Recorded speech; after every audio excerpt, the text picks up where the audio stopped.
Gamers, this is my first episode of Game of the Day.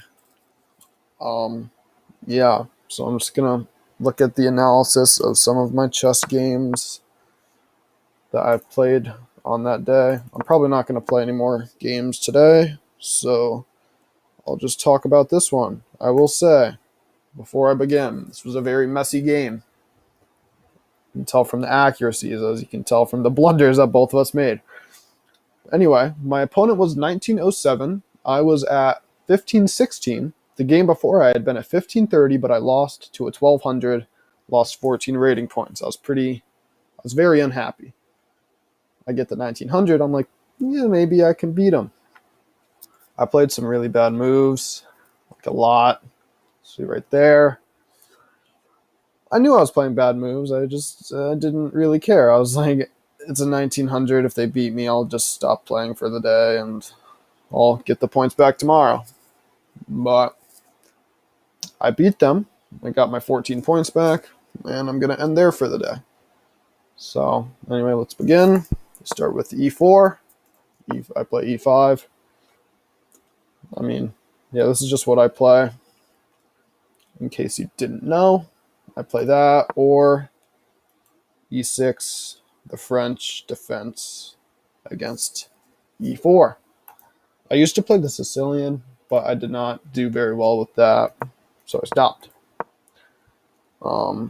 Just basic stuff. They play the Scotch. I accept. They play the Scotch Gambit.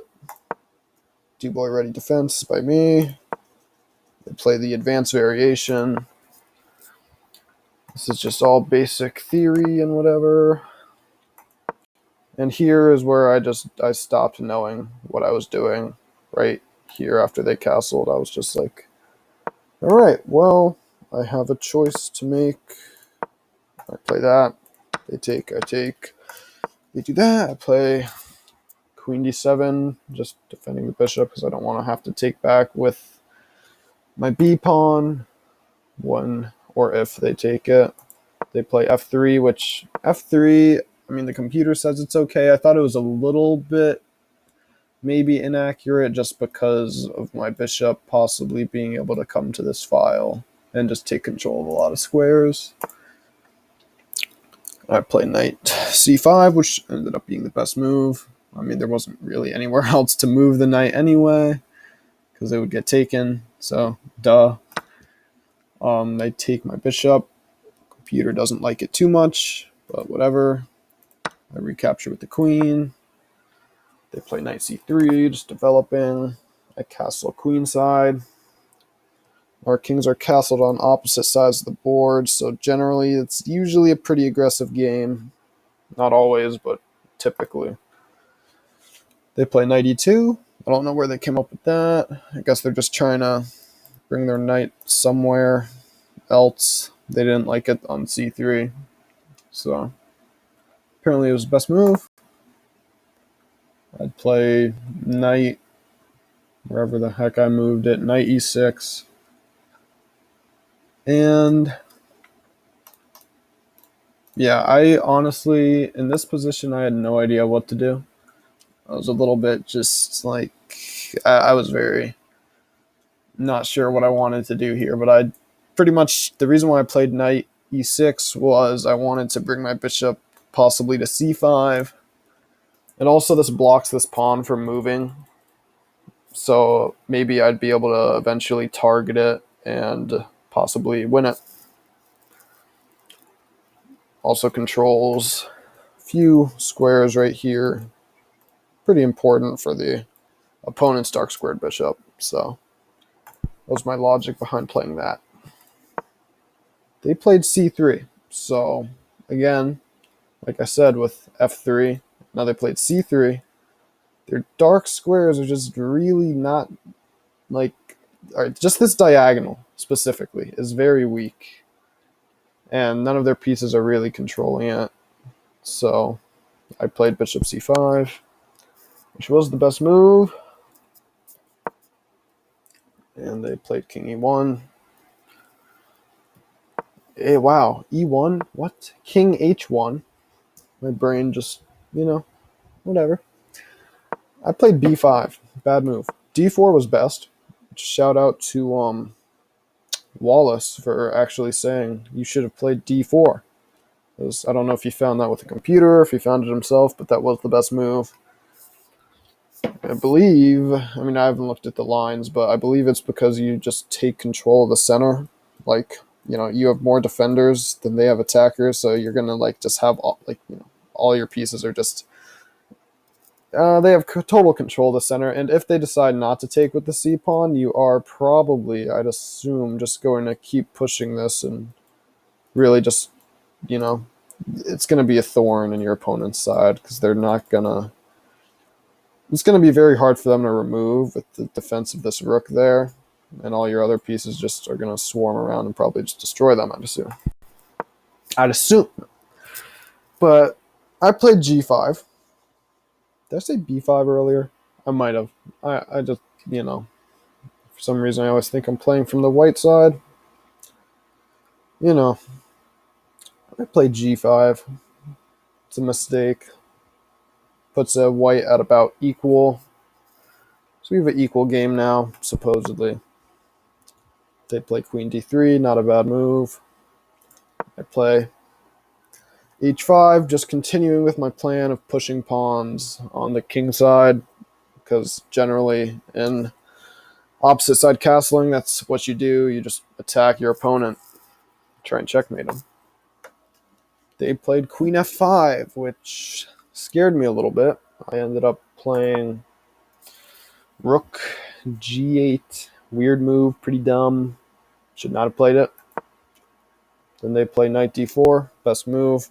My knight's pinned, so they're just adding another attacker, and I'm pretty much forced to trade off my bishop for their knight, which I did not like, and I realized that I should probably have not done that, and now I thought the position was probably about equal, and which it is. White is winning slightly now after I played king b8, getting out of the pin. I want to move my knight. Now my knight's attacking their pawn on d4, which they have to defend, and they're 1900, so of course they defend it. Bishop e3,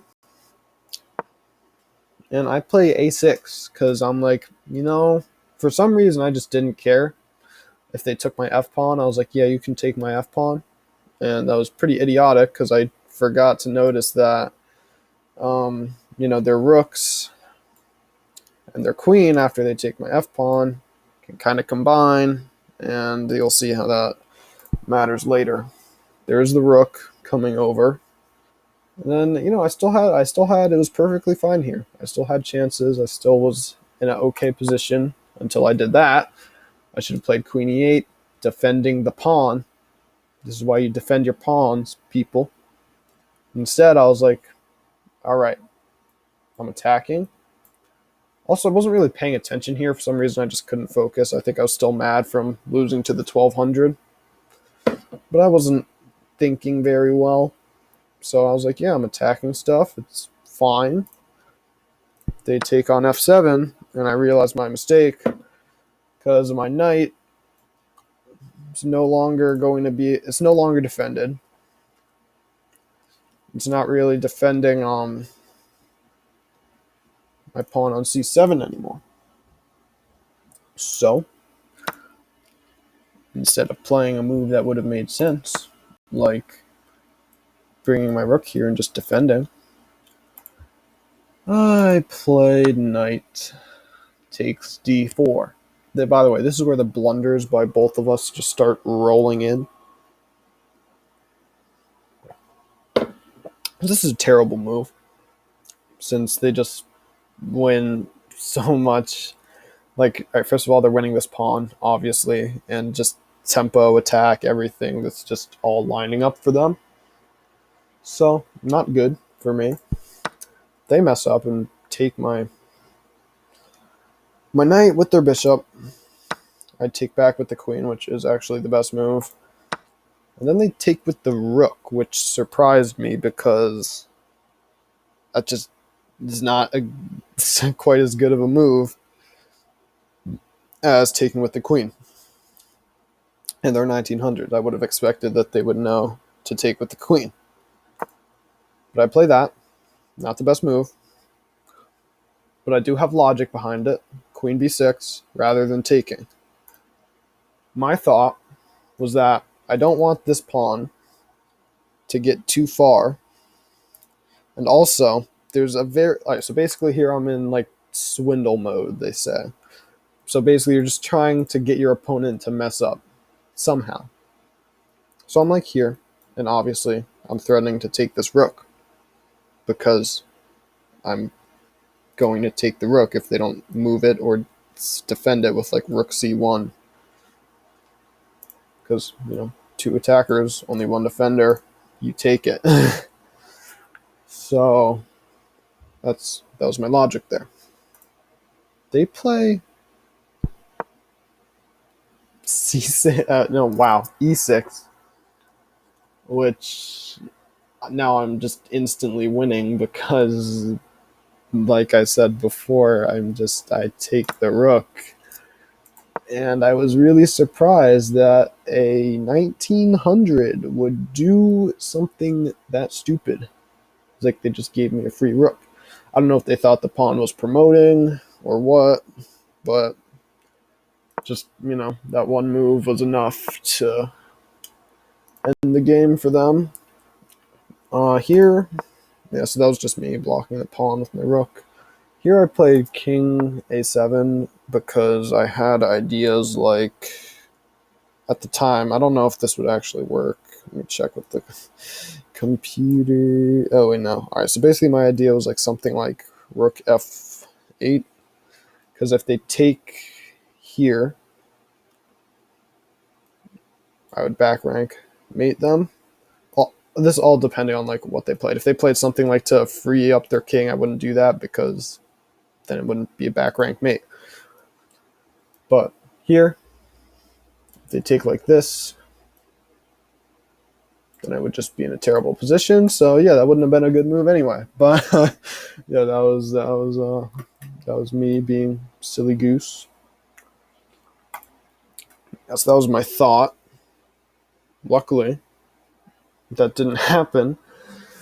I'm sure I would have looked at it more and figured out that wasn't good for me because I would have been a pretty sad way to lose. But they played queen takes d5, just, you know, doing that. I took the pawn on e7.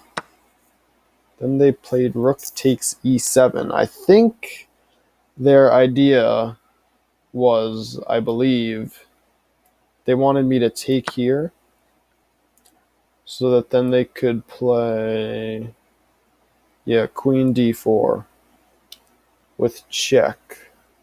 Oh, that still wouldn't have worked, though, because I'm still threatening back rank mate. But that, I believe, is what their logic, their thought process would have been, that they're forking my king and my rook.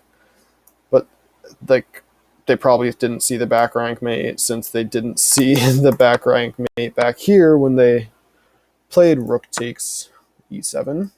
Because now I just come here, and this was where they resigned. Obviously, I would have just, you know, they've got 2 legal moves. Move the queen, I take it. Move the rook, take it. And that's it. Yeah. So I'm just going to end that by saying terrible game by both of us. And I guess I just came out on top. I was the... I don't remember who said this, but somebody, like some grandmaster or something, I don't know, some random person said something like, the person who wins a chess game is the one who made the second to last mistake. In this case, I was the one who made the second to last mistake, them making the final mistake.